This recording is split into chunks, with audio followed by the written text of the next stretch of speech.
These are the tales and ramblings of two men, their dream of running a successful food truck business and life.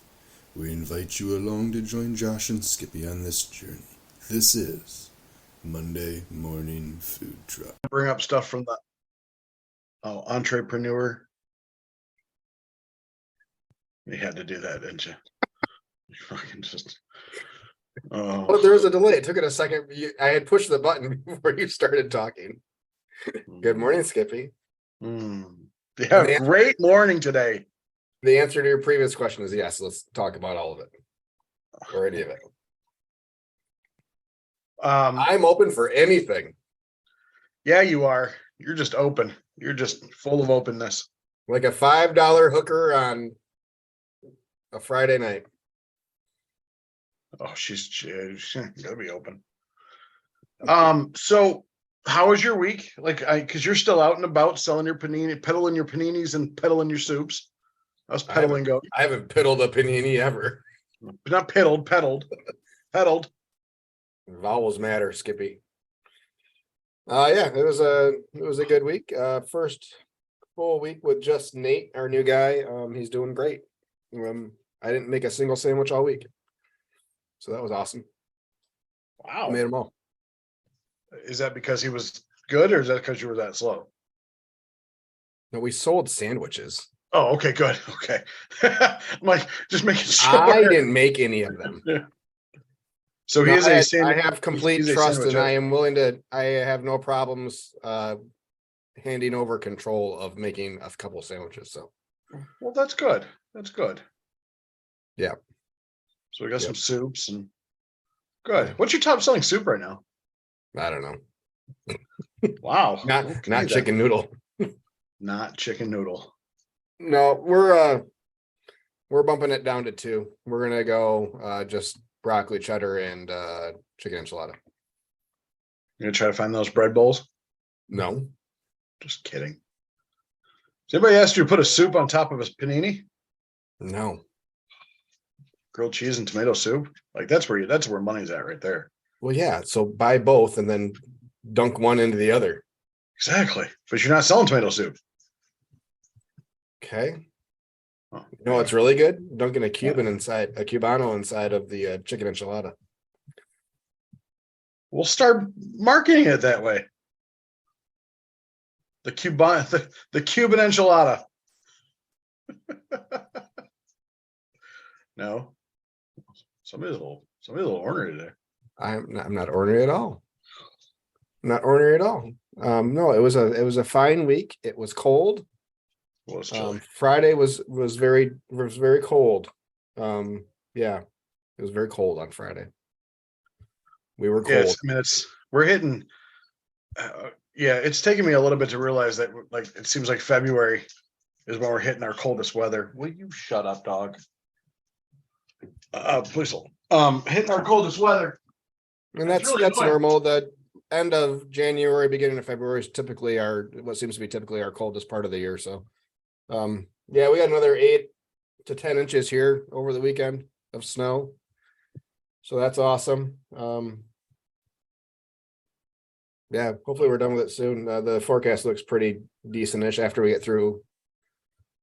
Tuesday and Friday looks to be the chilliest over here, like 17. Yeah, it's a cold day, a really cold day tomorrow, and then a couple decent days, and then a really cold day again, and then we're back into the mid-30s. So, yeah. So yeah, it's been a weird winter, but it's been good. I mean, weather-wise, really, we've had 4 snowstorms over here, and almost every one of them has been over a weekend. So, yeah, I mean, not bad at all. I'll take it every winter, really. I mean, we'll see. Yeah, it was a good week. Nothing spectacular happened. It was just a week, and you moved through it and got through it. And Friday wasn't as busy as we had hoped, but there was the winter weather advisory that pretty much took effect at 11 o'clock. Yeah. So I'm sure that didn't help with people wanting to travel over to us. So, and that they didn't actually start snowing until 1. So, but it was still a decent Friday, all things considered, where we were for I mean, the average of what we've done for there is not as great as it was for summer. So, yeah, other than that, it was an okay week. Things have seemed to have slowed down a little bit on actual booking outside of, or at least for event stuff for catering. But lots of quotes out there. There's a lot of people still asking for quotes. So I think February will probably be a big booking month. Yeah. Hopefully. So hopefully, I'm still trying to hold off on my normal locations to make sure I have room for catered stuff. So I mean, we'll see. That's good. It's great. Yeah, I'm when I was working in the mortgage industry, I always loved when people call and got quote unquote quotes. Because I mean, anybody can go on the internet and kind of look to see what your or what rates are and stuff like that. And they'd always come up and ask for a quote. And now it's like I'm dreaming for quotes. Like I want people to contact me so I can send them a quote. And it's like, you don't want to be the lowest, you don't want to be the highest, you want to be right in the middle. I always hope that people think that whoever's right in the middle is definitely worth. But a higher price would indicate a higher quality of service. I don't believe so. I don't believe so at all. Just in the food industry, then? I hope you're sarcastic. Just in the food industry, then? Yeah. That's the only place that's the only time that takes effect. No, not at all. Not at all. Quicken Loans. Excuse my language. Hopefully they hear this. They're a marketing company that does mortgages. Their rates were always a huge amount higher, but their technology was where it was at. So they were the leader in technology. And with millennials now buying houses, they care more about signing on an app than meeting somebody in person. So I was just trying to tie into last week's episode. I'm sorry. Where you said price correlates to quality. I don't believe I said that. I just listened to the episode this morning. I don't believe I said that. No, or it was taken out of context. Oh, okay. All right. So, I had a down week. Unfortunately, I had to put one of our puppies down. He was 17, almost 17 years old, so he definitely lived a good life. I figured out how to run an ad on Facebook, a good ad. Did that yesterday. So for 2 weeks, we're going to run a Super Bowl special. I've already got a handful of orders so far, so that's good. I'm surprised you're doing your ribs solo. I'm hoping to generate awareness. Plus, ribs are actually pretty okay, pretty inexpensive right now for what I can buy for a case for. But it's more of I just want to get back in front of the smoker. I'm bored. I'm so bored. I'm so bored, Josh. I just want to get back cooking again. Like somebody asked me if I want to come out February 6th to like a Home Depot 20th anniversary of the store build thing. And they're like, M Live's going to be there and radio station's going to be there. And I'm like, do I want to be there? It's cold. But I want to get back on the smoker. So well, M Live doesn't do you any good. You can't read any of their articles anyways, unless you buy the subscription. So it's possible. Yeah. I didn't really think about that. Other than that, that's about it. That's all I did. I watched some pretty horribly officiated football games yesterday. And unfortunately, the wrong teams won. But unfortunately for who? For the people that didn't want those teams to win. Oh, so fortunate for those that did want those teams to win. Yeah. Okay. Hopefully those fortunate people are less. Yeah, I don't know. Never mind. So we had Brandon Hott from Num Num Ninja on a couple weeks ago now. And he went out and started a Facebook group geared towards right now it looks like it's geared towards food trucks. I'm a part of it. Josh is way too busy. Unfortunately, he can't go through it. So I think in this episode, we're going to bring up a couple things that are in here, and I'd love to get Josh's opinions on. I don't have some things, because a lot of things we've talked about in the past. Hopefully this will bring up those conversations, but maybe you've had a different stance. So this post is about reviews, and I don't know, I can't share my screen, so I'm just going to read it to you. So it starts with have a low number of reviews. Here's a good way to amp those up. So this is all about reviews. Encourage customers to leave reviews. After a customer has finished their meal, ask them if they would be willing to leave a review on website or social media platforms of your choice. I'm going to stop there. What do you like? When do you ask your customers to leave reviews? Never. Okay. They get Ever? something, huh? Like ever? Not outside our first year, I don't think. Our first full-time year. I think we did our first part-time year and then our first full-time year. Like we just through Facebook asked people to leave reviews of what they thought. We haven't asked proactively for reviews since then. I know Square prompts. Oh yes. When you buy anything from Square, that you'll get an email at some point in time from Square saying, could you leave a review or whatever? But Which no, we don't sucks, 'cause you can't post it anywhere. right. Yeah, you can't share those out anywhere. You can't put them into Facebook. They reside solely within Square. So unless you do a screenshot, they're there forever. But yeah, we're not. We get them. We get a handful a year. You know.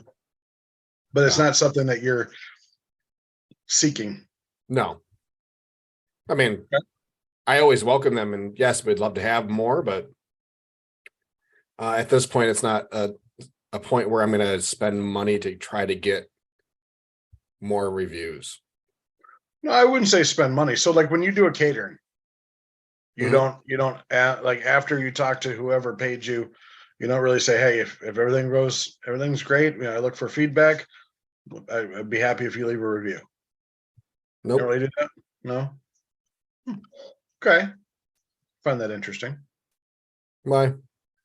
Um, I engage with them through email or whatever method we were talking just to see how things went, but I don't prompt them to go and leave us a review. like if you feel it, like I'll tell people, I'll ask people, if you feel the food was great or service was great, whatever. If you feel inclined to leave a review, we'd love to have that. I know there are people that when they order something and they have a video camera or phone just ready to take a picture of somebody when they're eating their rib, and they're like, "Oh, best rib I ever had."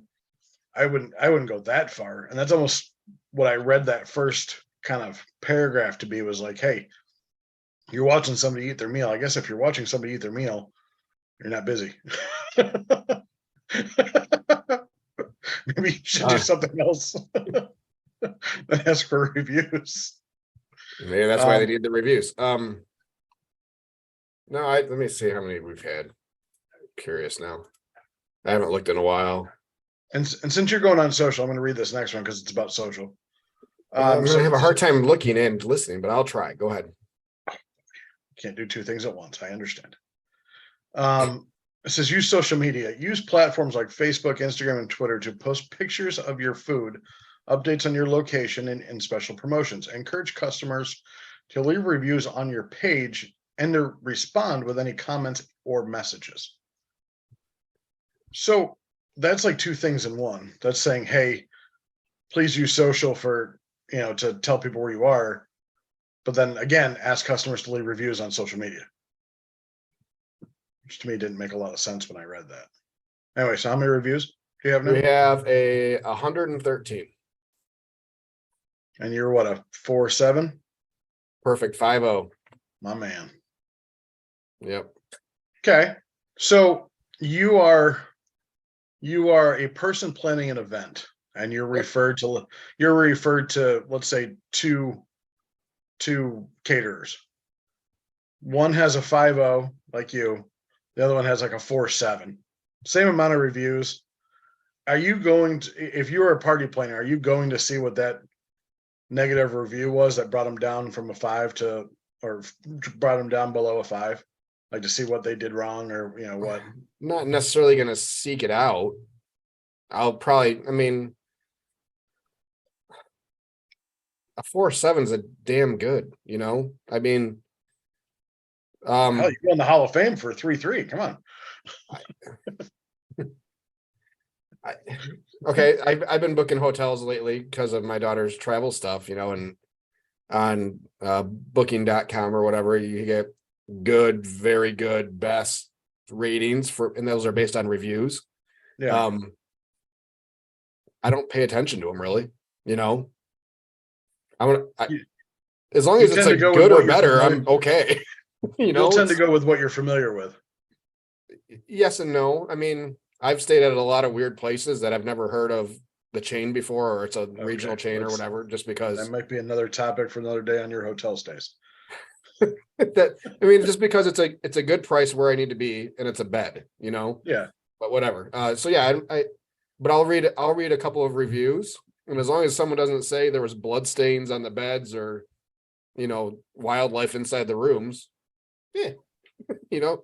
So yeah, I'll go through and read the reviews of if I'm trying to pick between two different even restaurants for a night out or whatever, you know, I'm going to read through the top whatever reviews are posted and then go with that.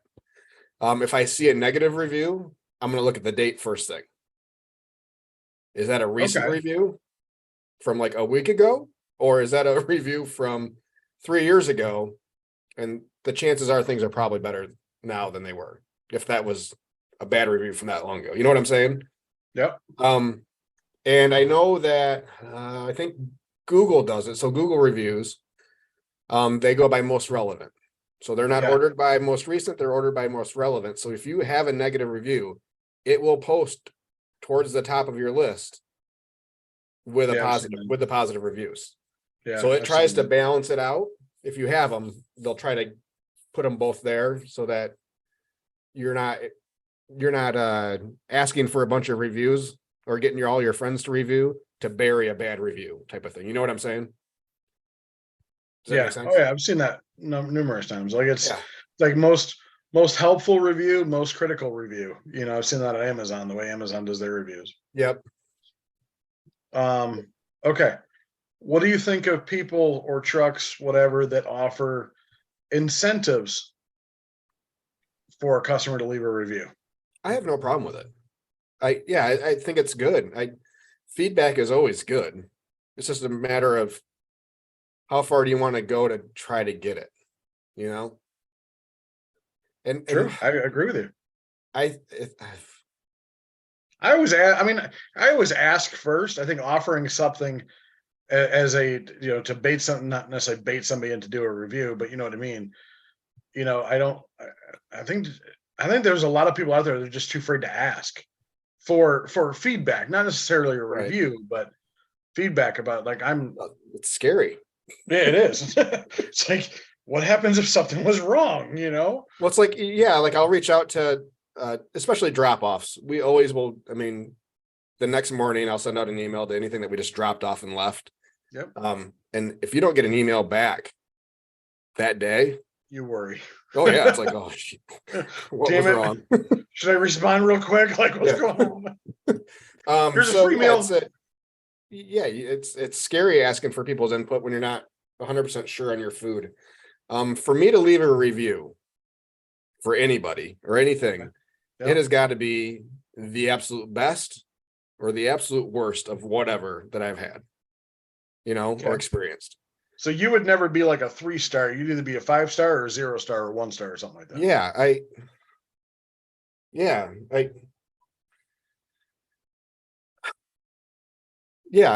For me to take the time and effort to do it, and maybe I'm lazy, I know I am, but yeah, it's just, yeah. Like you'd walk into your hotel and it wasn't cleaned. Like, or your hotel room wasn't clean. Would that be a point for a review, or would you just call and say, hey, get us another room? Clean, I guess it would depend on the levelness of cleanliness.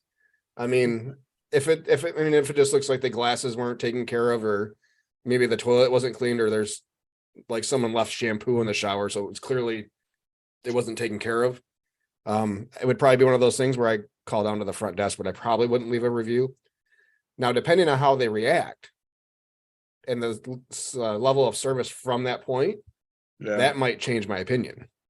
Okay. Yeah. Or if if they put me in another room and that room's the exact same way, Okay. So there's some benefit of doubt. I mean, just like at a restaurant, mistakes happen. I get it. I've been there. We've made mistakes. How do you correct it? How do you make it right? For me, determines if I'm going to take the effort to write a review. So what you're saying just leads into the next topic was respond to feedback, respond to reviews, both positive and negative, in a timely and professional manner. This shows that you value value customer feedback and are committed to providing a best possible service. So I would 100%, 150% agree with that. Your whatever they are, whatever I always say, feedback is feedback, whether it's positive or negative, it's all good. So take it with, like I kind of say, take it with a grain of salt. But if it's something that, is like, oh, your brisket was dry 4 days in a row when I've had it every day, I'm like, well, shit, you need to tell me on day 2, not day 4. But yeah, I definitely respond. Oh my gosh, I'm so sorry. We're working on it, and whatever you choose to do after that. But customer service for feedback is, I'd rather get feedback than a review. We respond to every one of our reviews, even if it's a, hey, thank you, we appreciate your business, thank you for leaving a review. And thank God we haven't had a real negative review. We had the one fake one. I think we covered that when it came through on my Google reviews, that whole fiasco and drama. But even then, I left a response. Yeah. That was genuine-ish.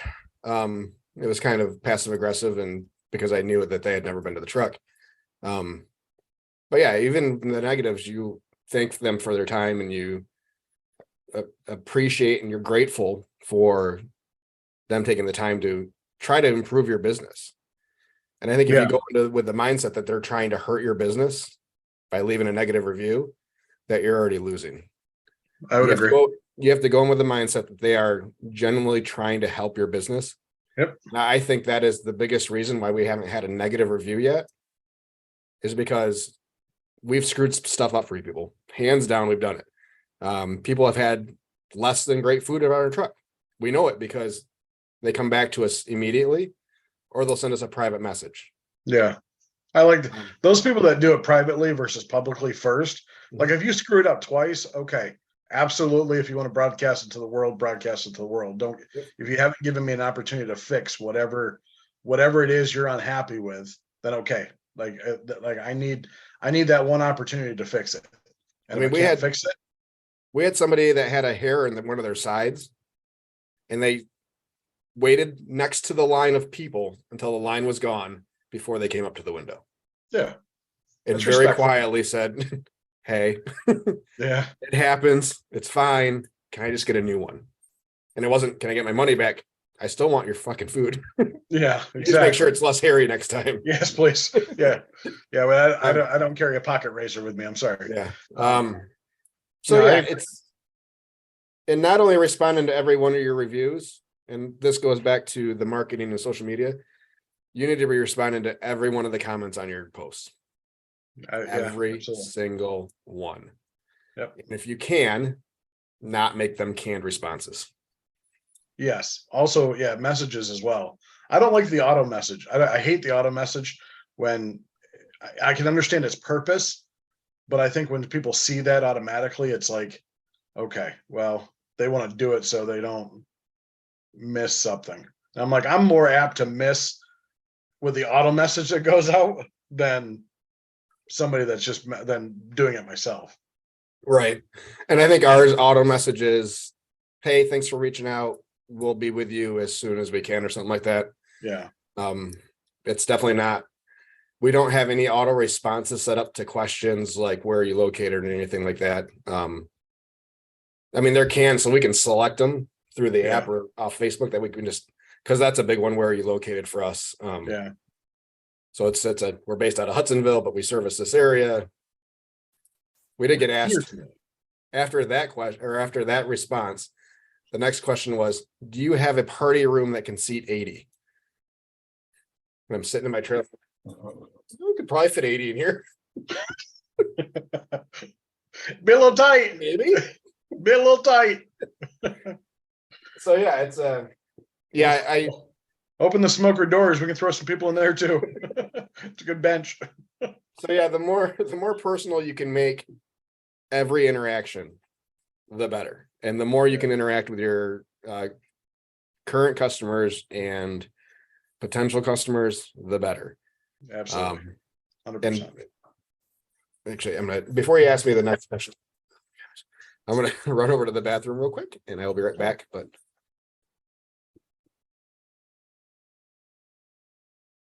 all right. Oh, Hey, just a quick little thing. I thought of you when I saw it and realized it and kind of knew it beforehand. Some Nashville, or not Nashville, ugh, Yellowstone yeah. stuff. So Walker, the guy that plays the guitar, Yeah. you know, he's an actual recording artist. Yeah. Yeah. So he comes, so I have my random, I let Google just play at random. I Yeah. have a lot of singer-songwriter stuff, Jason Isbell and Yeah. Chris Stapleton and Nathaniel Radcliffe and all that. So the song pops up. Wolves is the one that usually pops up in my rotation of music. And I was watching Yellowstone. I was like, God, he sounds so freaking familiar when he's singing. And I thought it was him. And it came through on my YouTube, a video of his, of the same song. And I was like, holy crap, it is actually him. Yep. And that song came out 16 years ago or something like that. Yep. So yeah, Ryan Bingham. Yeah, just thought I'd throw that out there. And the country girl that fell in love with the one hand is Lainey Wilson. Oh, really? Who's a recording artist too. The first after that first episode of her like walking around stage dropped, she went on TikTok and said, all people can talk about is my fat butt. And she's like, whatever brings them in, guys, whatever brings them in. Hey man, a dump truck's a dump truck. It's funny because her leading song, her number one song right now is Heart Like a Truck, basically like an ass like a dump truck. Anyway. And another thing real quick. I just found out, so Nate, our new guy, has started watching Yellowstone recently. He just got through the first season, I think. Another one that he started watching without his wife, and now he can't watch without his wife, so he's pretty happy. But we had a group of people come up on Thursday, and one of the girls had a barrel racing shirt on. I said, hey, I don't know if you're this far in the show yet, but there's a barrel racer over here. Damn buckle bunnies. Yep. Anyways, back to food truck stuff. So the next one that might touch on last week's episode, or the episode that dropped today. Yeah. There are several ways to increase your average ticket sales on a food truck. I'm not going to say anything like that. No, there's a spider on my ceiling. I bet there is. There is. It's falling on you right now. Well, it is right above my head right now. Anyways. First one, pay attention to your lowest priced items and offer an over the top priced item to raise the average. What do you think about that? Think of your lowest priced item. Okay. So for you, it'd be the piglet, right? Coming soon from my lowest priced item. Coming soon from Sweet Rex and Smoking Butts Barbecue, root beer floats. Well, if you want to take your Coke over the top, I suggest cocaine in your Coke. Do you see the new movie trailer for Cocaine Bear? Yes. And I cannot wait until it's on streaming so I can watch it. I still want to watch it. Sorry for anybody who was not based loosely on a true story. There's a movie called Cocaine Bear, and it's basically all about a grizzly bear that got into a lot of cocaine. So there was a smuggler plane that was getting caught or whatever, so they unloaded their load of cocaine over the Tennessee mountains, the Smoky Mountains, and it was found by a bear. Let's say bears on cocaine is humorous and scary. Great times. So lowest priced item. So let's go lowest priced protein. Oh, okay. So let's say my piglet. Yes. Basic That is- pork sandwich, barbecue sauce, pickles on a white regular hamburger bun. Yes. Okay. And then an over the top priced item. What would be your over the top priced item? Because we I don't already have talked any. about portion sizes, so we don't have to I don't worry have about any that. of Mine are all value driven. My whole menu's a value menu, McDonald's. I mean, the $1 billion company. Yeah, I don't know. You really don't have you don't really have an over the top or high priced item. I mean, your brisket by the pound or something like that, right? Yeah, I mean, a rack of ribs is 26, brisket by the pound's 28 or something like that.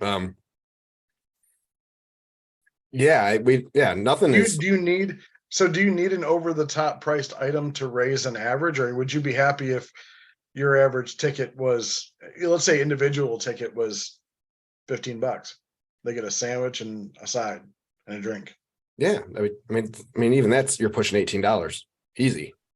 So For a sandwich aside, I mean, unless you're going with a piglet, and yeah, we have those, but yeah, so speaking of combos, that's the next thing. okay. I want to know. I want everybody to hear your combo thing, your opinion on combos. Offer combo meals or add-ons such as side dishes or drinks to encourage customers to spend more. I don't have a problem with them. I just don't like doing them. That's the only reason you don't do them? Because Yeah. you don't like a 3-compartment container or something? Okay, first of all, we didn't sell a ton of them when we did them. So we were carrying extra stuff for, I mean, just in comparison to everything else, we didn't sell a ton of combos. So we're carrying extra stuff just for that, and extra menu items just for that, and extras. Yeah. I mean, it's not a whole lot of extra space on the trailer out for another sleeve of styrofoam, but I mean, it's real estate on the menu board that's already pretty tight. Yeah, we just didn't sell them a ton of them, so they came off the menu. We still offer them. People can still come and yeah, it's our hidden menu item. Secret menu item. Yeah. A combo meal. And our regulars tell the other people in line that they can get them. So I don't. All right. So a disagreement I have with you about that is when you say that it's extra space on the menu board. Mhm. I have it right underneath my sandwiches spot that says for $7 extra, add max slaw and cornbread to Mhm. make a meal. To make it a meal in font that's yay big. How is that going to? Well, how can you even read it? Oh, they trust me. They that fucking read it. They did. It's definitely red. We sell a lot of meals. Keep in mind that some festivals have restrictions on how small your print can be on a menu. Well, when they come up to me, they'll tell me that. That's why I have black tape to undo it. Whatever. Yeah, No, I know it doesn't take up a lot of menu space. I just really, Skippy, it's just that we just don't do a lot of them. Okay. That's Same reason I don't do all chicken. it is. Whenever it's on there, I don't sell a lot of them. So Yeah, and it's, I mean, nachos. sure, I can do 2 sides and a drink for another. I mean, we were doing it for $3 because it's a smaller portion of the side. It's so really, value, I mean, value driven. Yeah, so you're doing $1 for a half of a small side, $1 for a half, which was about half the price of the sides at the time. And then a I'm pop. sure somebody's gonna listen to that. Huh? Nothing. Keep going. Yeah, we were doing small sides for $2 in 2019. I understand. I get it. Yes, they're underpriced. Oh my god. I 30 cents in noodles and a okay. nickel and fucking cheese and milk. Good God. So yeah. That's the only Again, okay. So I think Chris loves this. Use upselling techniques such as suggesting a higher priced item or offering a limited time deal. Yep. Yeah, we as a whole, our trailer is upselling machines. Every order they'll try to upsell something, whether it's just suggesting a side or suggesting a pop if they get the smoked beans, then the automatic is asking about cornbread to go with the beans. And doing that as a packaged, you know what? If you get cornbread, you can put the beans right on the cornbread and it's barbecue dessert. That's the big thing. And it sells a lot of the times. Yeah. So I mean that's how we do it. That's how we kind of push it. Or if someone orders a half pound, or if they're kind of on the fence between a half pound or a pound or 1 or 2 pounds, it's like, you can always freeze it and reheat it. I mean, it does great frozen and reheated. So you don't know when you're going to see us again. So I'd go with 3 pounds. You can always get them to go up. Or, I mean, we were selling the individual bottles of sauce. Yeah. So we had people try to order those as a drink on combos because we had it up next to our pops. Like, nah. Ooh, you'd have lost money with that one. Yeah. No kidding. Okay. When's the last time you offered special deals or promotions such as discounts for repeat customers or loyalty programs? Have you looked at loyalty programs? Mm-mm. What do you think of loyalty programs? I think they're great for coffee shops. I mean, yeah, I agree. I think they are great in theory. I mean, I use my Bigby one only because it's a plastic card. I swipe it and I get points for every coffee I buy, whatever. And that includes just regular black coffees. So I get buy 12, I get 1 free. And it's all black. So I'm $2. Yeah. I don't know how I would do it. If it's spend a certain amount, get $5 off your next order or whatever. So for every $100 you spend, get $5 off. But in the training group, somebody recently posted about a loyalty program, and they actually showed their card, and it was a punch card. And it's like the comments from that were, how can you trust people? I'm like, well, listen, and somebody's comment on it was like, if they're coming back enough, you're going to know who they are to give them that punch. If you give them a punch and they come back like a week later and have all of them and want a free meal, like, that they never come back. I mean, and hopefully you can trust them. You can get custom. Yeah. $110, by the way, for custom cutters, custom hole punches. $110. Great. So I could get one with my pig. I'm not wearing the shirt, but that little S pig that I have. Get one of that bag. I mean, if they want to go out and spend $110 to save 10, right? Exactly. Go ahead. The more power to you. So yeah, I mean, and realistically, how many of those cards end up coming back before they get lost? Yeah. Or ruined, or I mean, it's like for the majority of our regular customers, they're a 1 a week type of person. Yeah. Right. Yep. Occasionally we'll get some they'll come a couple times a week. And that's based on special items or whatever. So if someone's going to keep a paper punch card for 10 weeks without it getting ruined. I mean, my wallet is dirty. I put cards in and pull them out and they got crap all over them. And their pockets are dirty, filthy things. So when you start cramming stuff in them, it's a good way to kind of spark interest. I'm not against them at all. I just don't know that I would. I'm not saying I wouldn't do them. I would have to think very hard about how I do them to make sure that there's benefit there. I'd agree. It's kind of, I think it would be I think it would be a nightmare to track unless you really went like, you could do it probably if you did online ordering. You probably have some sort of code that they get, but I think in person, I think it's borderline. I mean, unless you have a magnetic card, normal swipe card, it might be borderline, impossible. 2020, maybe 21. I think it was 2020. That towards the end of the year, like the last 2 weeks, I think that we were open. We held a daily raffle. So everybody that came got a raffle ticket. And at the end of every day, we would pull a winner and they'd get a gift basket of rubs and sauce that we used. And we had people come just because we were doing it, that were new customers. That's cool. So, but have they come back? Yeah, some of them have. Good. For sure. So I mean, I like doing that kind of stuff where it brings new people in. So it's not just a promotion for new people, but it's also a promotion for people that come frequently, and maybe kind of gets them to come more often, you know.